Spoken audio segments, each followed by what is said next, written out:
So I'm doing the question A. Are all of Simone de Beauvoir's arguments about the status of women in our society still valid nowadays? Provide specific examples. Are her solutions still valid? Why or not?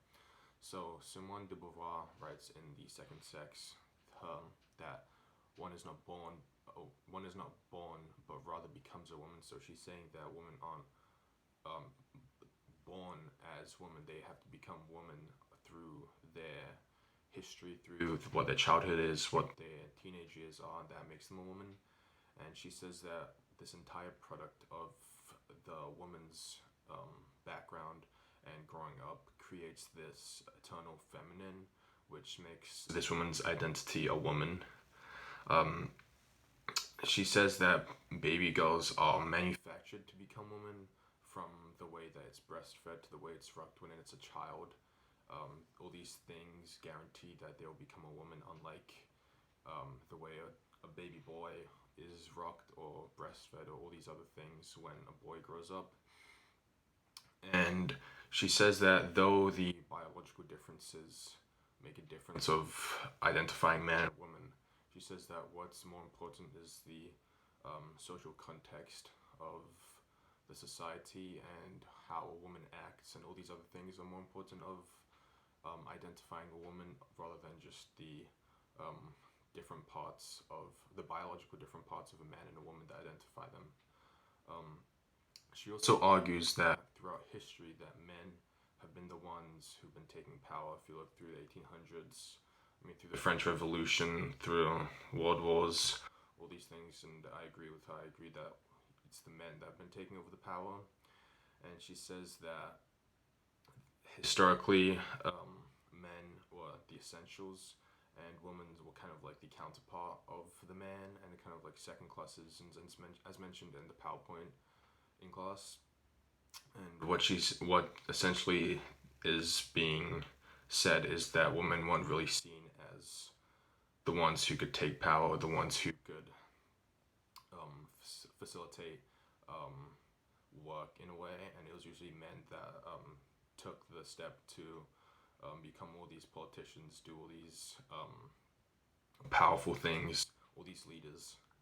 And she says that there have been barriers for women, and this is why they can't have equal qualifications as men. And I agree with this to an extent. I agree this was true back in the 1900s when they didn't have voting rights, when they didn't have equal rights as men. But I think now in this current age, the 2000s, we've definitely seen a bigger jump in women not becoming the housewife and actually taking on the job, and men becoming the house husband, I guess you could say. And women are really taking the their rights and the equal opportunities and using that to get them the equal qualifications.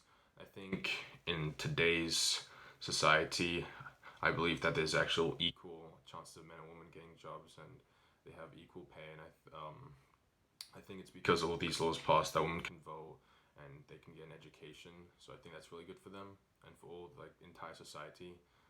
Um, she also mentions how boys are taught to be more aggressive and taught to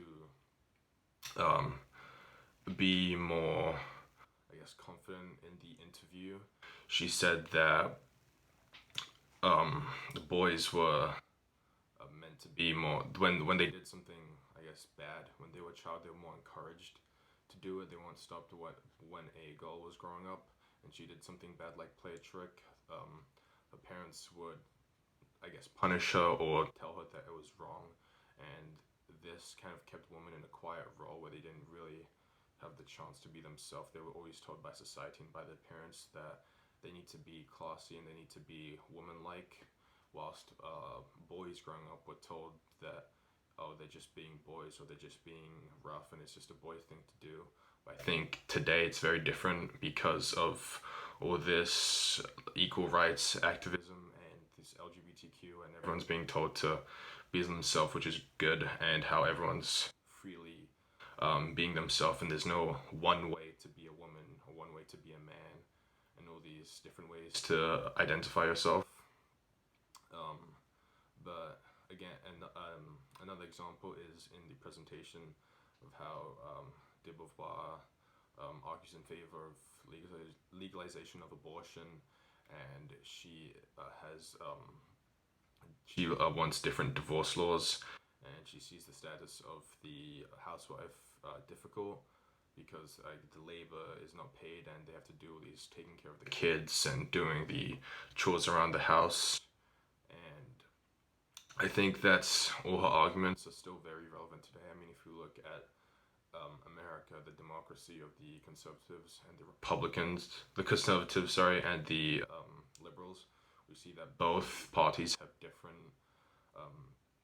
morals. We see that the conservatives have more of a Christian background, and ideas of their ideals come from the Christian book and how they believe, and this is just the conservatives, they believe that abortion is bad, and that I'm not really sure about the divorce laws, but she was a feminist, so I'm guessing she believed in either equal divorce laws or divorce laws that favored women because of their job in the family as the housewife, and I guess how kids were more attracted to their mother than they were to the father.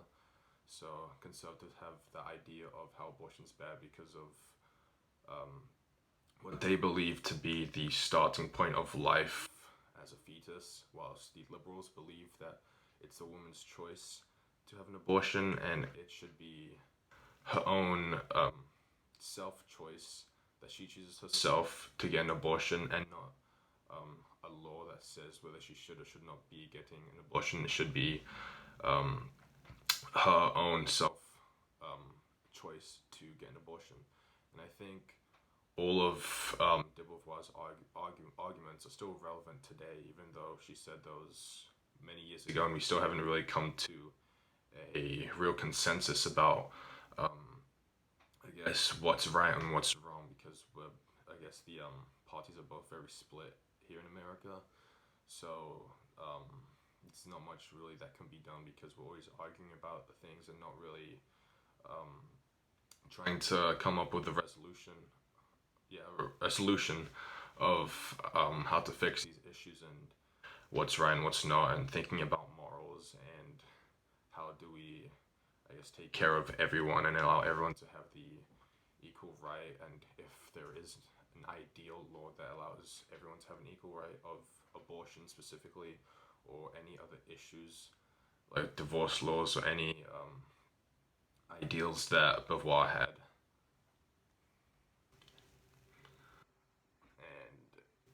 And yeah, I think she made really good points about just everything in general, about how a woman is defined biologically, physically, and how a woman isn't defined again by her biological features, but by her childhood, by her growing up, and that's what makes a woman. And I agree with this about everyone. I agree that's not only what makes a woman, but what makes a man as well. It's not his biological features. It's what he learns through his childhood. It's how he grows up, and it's all these things that are more important than just genitalia on the body.